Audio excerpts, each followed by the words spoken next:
अभी हाल ही में मैं गृह मंत्री जी का एक बयान सुन रहा था। एक चैनल में उन्होंने कुछ ऐसी बातें कही जिससे मुझे बहुत ताज्जुब हुआ,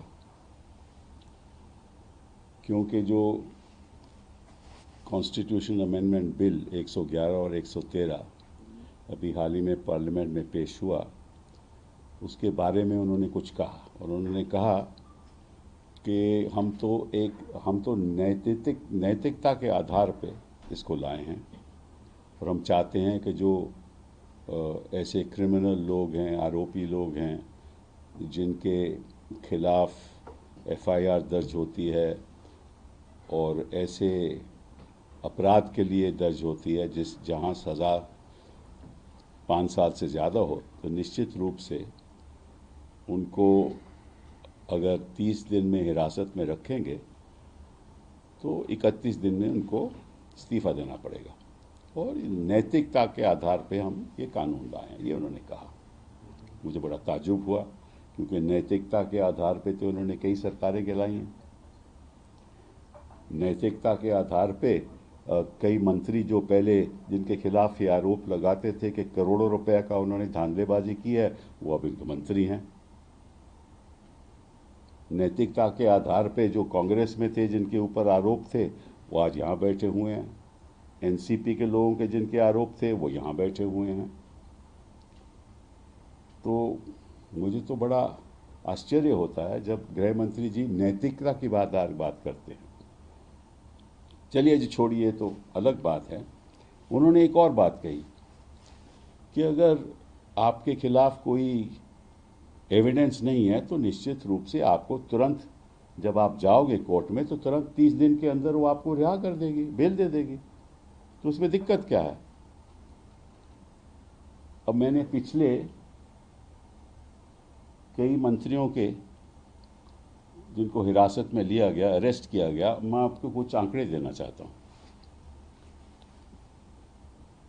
मैं 2014 की बात कर रहा हूँ, और ये अमित शाह जी को मालूम होगा ज़रूर, क्योंकि उनको सब जानकारी रहती है, कौन कहाँ जाने वाला है, कौन कहाँ जा रहा है, कौन जहाँ जाने वाला होगा, ये सब उनको जानकारी रहती है।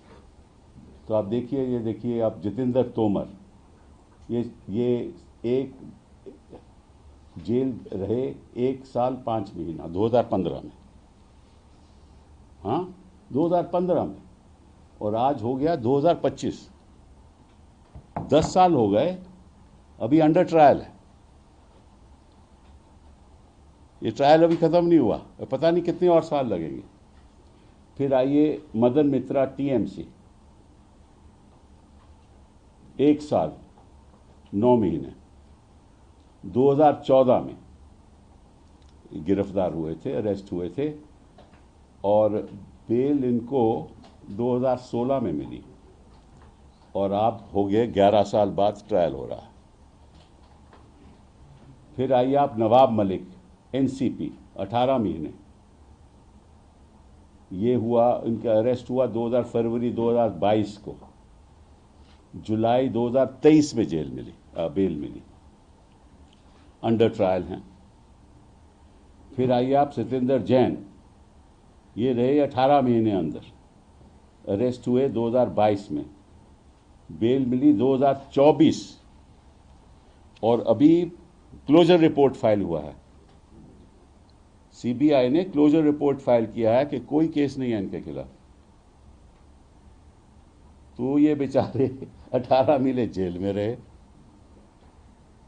कोई केस इनका खिलाफ नहीं है, और अंडर ट्रायल कहते हैं, पीएमएलए में अंडर ट्रायल रहे हैं।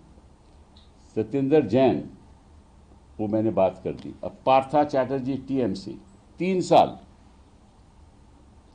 साल जेल में रहे, 2022 में अरेस्ट हुए, अगस्त 2025 में बेल मिली, और अंडर ट्रायल। फिर आइए मनीष सिसोदिया साहब, डिप्टी चीफ मिनिस्टर, 17 महीने जेल में रहे पीएमएलए के अंदर, फरवरी 2023 में, अभी अंडर ट्रायल। फिर आइए आप सेंथिल बालाजी, 15 महीने वो भी जेल में रहे, जून 2023 में, 15 महीने के बाद बेल मिली, अंडर ट्रायल। देन ज्योति प्रिया मलिक 14 महीने, अक्टूबर 2023 में अरेस्ट हुए और बेल मिली 2025, ये भी अंडर ट्रायल। हेमंत सोरेन 5 महीने जेल में रहे, केजरीवाल 6 महीने जेल में रहे, आलमगिरी आलम कांग्रेस 15 महीने जेल में रहे, अनिल देशमुख 14 महीने जेल में रहे, फरहाद हकीम 11 दिन रहे। ये तो ताज्जुब की बात है। फिर बाकी लोग, मैं उनकी भी आपको उनका ब्यौरा देना चाहता हूँ। ये चिदम्बरम साहब 106 दिन जेल में रहे, और ये बात है 2016 की।